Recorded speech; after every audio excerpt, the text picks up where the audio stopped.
Hello, Nerd World. This is Bobby from FBN TV, and I am the full blooded wrestling nerd. So, let's get into what I like to call the wrestling rant. So, let's get into it. This rant is called Why Scripting is Killing the WWE.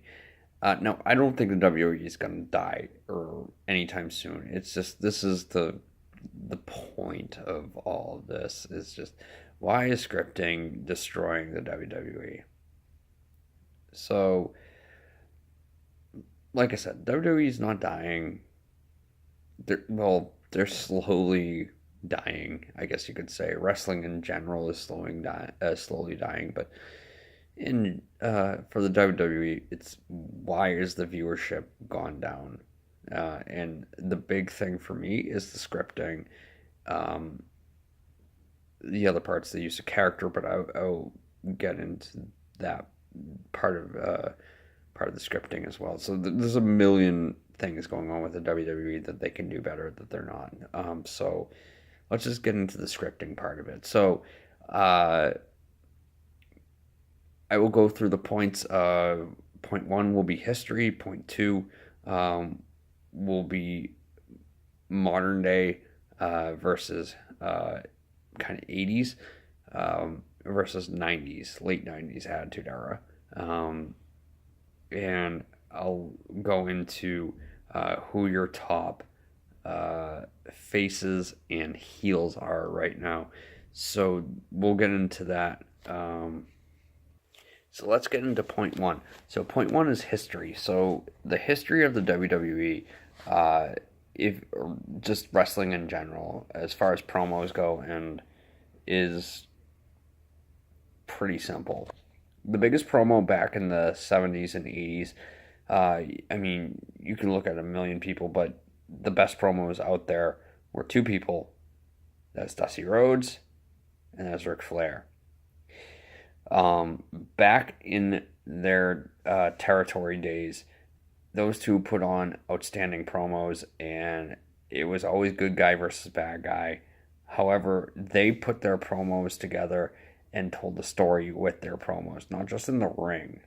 In the ring, they were fantastic, but I mean, their promos were allowed them to actually be themselves and tell a great story. Why does Dusty hate Ric Flair so much? Why does Ric Flair hate Dusty so much?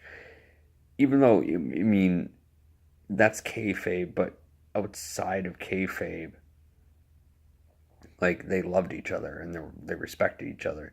Promos back then were so excellent because it was they knew their characters and they were allowed to be them and it wasn't scripted. Now let's cut to the 80s, the late 80s. Let's talk Hogan. Let's talk Ultimate Warrior. Let's talk Andre the Giant, Bobby Heenan. You know, these people and their promos. Again, the scripting wasn't that bad. You had managers back then who could talk, and they would do the talking for the wrestlers, and they didn't really need a script because of it. All of a sudden, you cut into the 90s. This is around the time I started watching wrestling, around 1990, when I was about 3. And people were super scripted. Like, really scripted. And it failed. People hated it, and people started tuning out to wrestling. They just didn't want to watch it. This is something that's connected to nowadays. But something happened in the 90s. It's called the Attitude Era. And with the Attitude Era, it's because of WCW that this happened. Which leads me to point two. The Attitude Era versus modern day wrestling. So, what the Attitude Era brought was non-scripted. They kind of scripted, I should say. There are documents out there, you can look them up, where they would give them a script, but it was like a very small script. You hit these points and you could be yourself. people were allowed to be androgynous and extreme and, be whoever they wanted to be and just own it. They loved it. This was wrestling and people loved it and people embraced it because it's not just about the fuck the boss. It's not about you know, it's not about, oh, I want to see titties, all this stuff. It's just people were allowed to fucking be themselves and say fuck you. You know, the modern day, what drew the WWE, what made them so good in the Attitude Era was not only DX, it was Stone Cold Steve Austin and The Rock. Now, let's get into modern day. Who is The Rock modern day? Like, and we're talking before The Rock became The Rock. Who is The Rock right now? That is Roman Reigns. The Rock was a good wrestler. He was your blue collar baby face. And they're trying to make him, Roman Reigns at least, into a modern day tweener. They're like trying to make him into Stone Cold meets The Rock. It's not working. But let's go back into the history books and see what happened with The Rock. Rocky Maivia came out, Survivor Series 1996, I want to say, as this blue chipper wrestler, third generation, and the crowd, he was like the super baby face, whatever. The crowd started chanting die Rocky die. He got so much heat. People hated him. They fucking despised him. It's what happened with the Roman Reigns. But anyways, I shall continue. So The Rock ends up getting injured, comes back. He's now a heel, joins the Nation, becomes one of the best heels in fucking history, one of the best talkers in history because he was allowed to be himself. That's what happened. Stone Cold, same thing. The Austin 316, go watch King of the Ring. Go watch that and see where that came from. It's amazing where that came from. And people just got behind him because he was allowed to be himself. He was not, what was it, the ringmaster anymore. He's now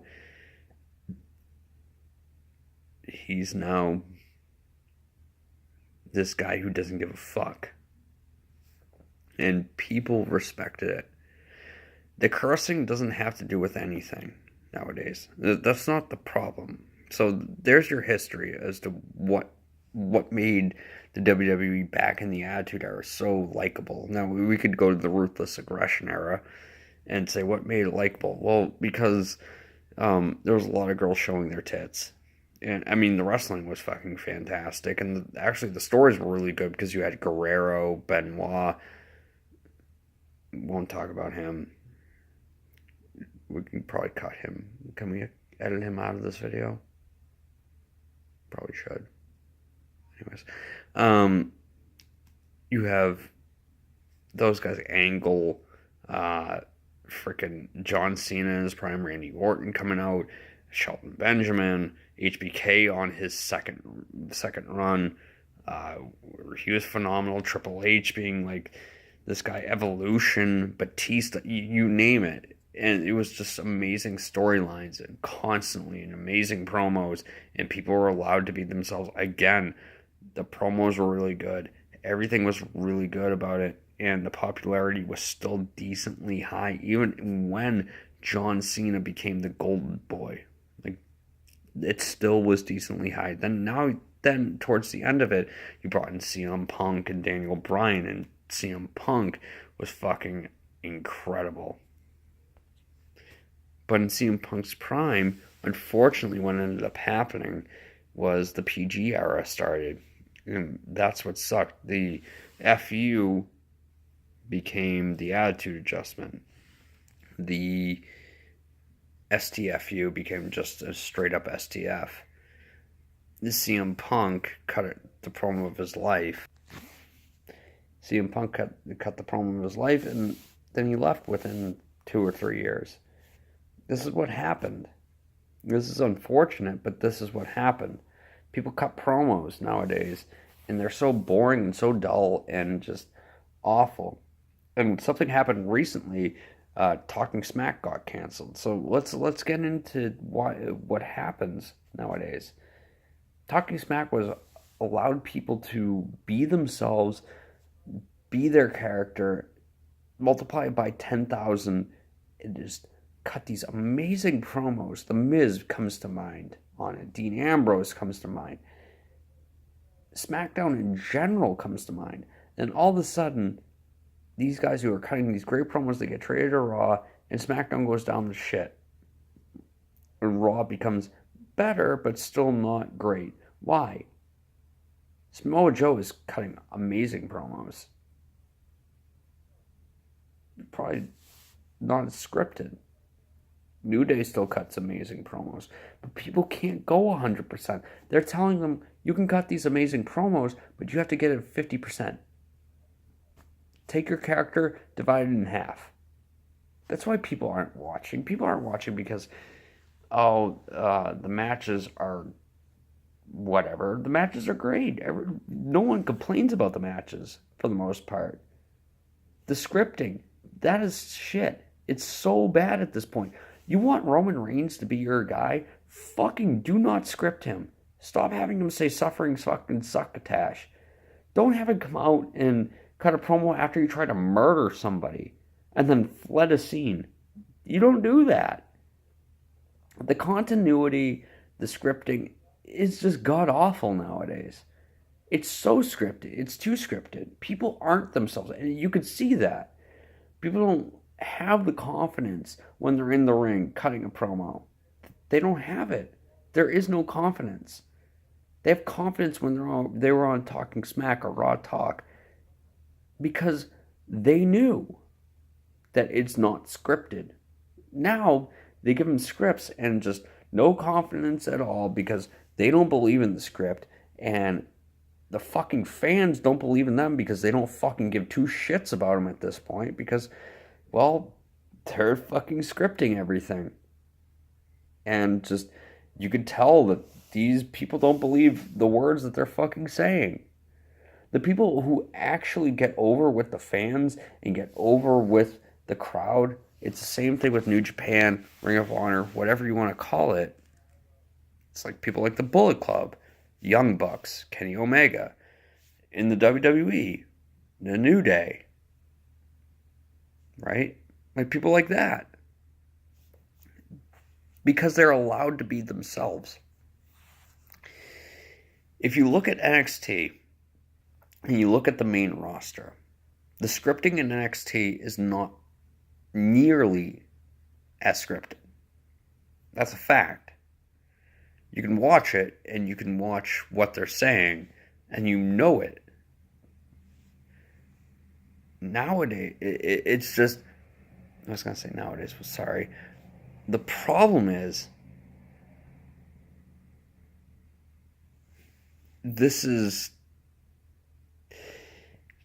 you don't want to be too scripted. And Triple H, I feel like understands that. Because he was one of the reasons in the Attitude Era that scripting became a negative. Because he was one of those guys who said, fuck scripting, D-Generation X, fuck scripting, I'm going to go on my own, him and Shawn Michaels, and we're going to talk about what we want to fucking talk about.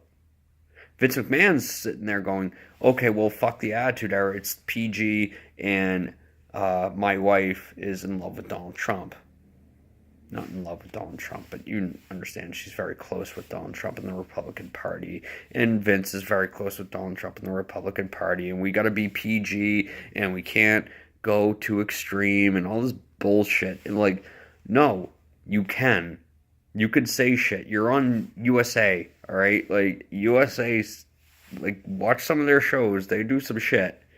Like, that's darker than that. You think kids are staying up to 10 to 11 o'clock p.m. watching wrestling? Get the fuck out of here if you think that. No, the people who are going to be watching wrestling at 11 o'clock at night, or up to 11 o'clock at night, like, they're not bringing their kids to the event. They'll bring their kids till about 9, 9:30. They'll take their kids home, and that's about it. Kids don't care. You should be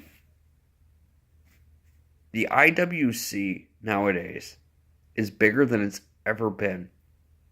Ever. The casual audience is very much diminishing to the point where when the IWC really became something was back in around 2004, I want to say. So the IWC was started getting big around 2004. That's around the time that Matt Hardy, Lita, Edge thing happened, and well, it became bad. So regardless, the scripting back then, the crowd took over. I mean, nowadays the crowd takes over and the WWE doesn't seem to listen. The scripting is bad because of it. People boo Roman Reigns, like out the building. I don't care about the house show numbers and whatnot. You're talking Raw, pay-per-views, what people watch. People don't watch the fucking house shows. They can't watch the fucking house shows. I don't care if Roman Reigns gets cheered by a million children at fucking house shows. Good for fucking him. But if on Raw he's getting booed, and at pay-per-views he's getting booed, and he's constantly talking about how it's his fucking yard, and he's trying to attempt murder on a person and then run away from it, and then you gotta still book him to fucking go in with no fucking repercussions, by the way. He gets a number one contender match. What the fuck what are you doing at that point in time? What the fuck are you actually doing? This is a rant for another day, but as far as the scripting on him goes, as to that point, he did nothing wrong, according to him. What the fuck what are we saying at that point? Like, what are you trying to fucking say? You're trying to say that, oh, Roman Reigns, like, he cannot do any wrong? He tried to kill somebody. Murder someone. I get it. You want him to be the big dog, the fucking whatever the fuck you like, the next John Cena. Well, turn him fucking heel, and then he'll become the next Rock or John Cena, and have him not be so scripted, because I guarantee him off of the script would probably be fucking not incredible. Like, watch some of his stuff when he did with the one clip in NXT when he's looking at his watch and he goes, "You know what time it is?" Blah blah blah. Like, just look it up if you haven't seen it. It's incredible. That's him off the script, and that's what NXT does. The WWE cannot do. That's what they did in the Attitude Era, the fucking 80s, you name it. That they do not do nowadays. And I don't give a fuck about your political fucking values. I don't give a shit. Just fucking let them go. Unleashed. Yes, you could say no swearing. That's fucking fine. You don't want them to swear? That's reasonable. But just let them be who they are without cursing them. You don't have to get something over. Like, things don't have to get over with cursing in it. Doesn't have to. So just let them be who they are, at least. Turn Roman Reigns heel. Let him be the biggest heel in the goddamn company since The Rock. Just let him do it. People will get fucking behind it. And it'd be amazing. Alright, so this is Bobby from FBN, the Full Blood Nerd. I will see you guys next time.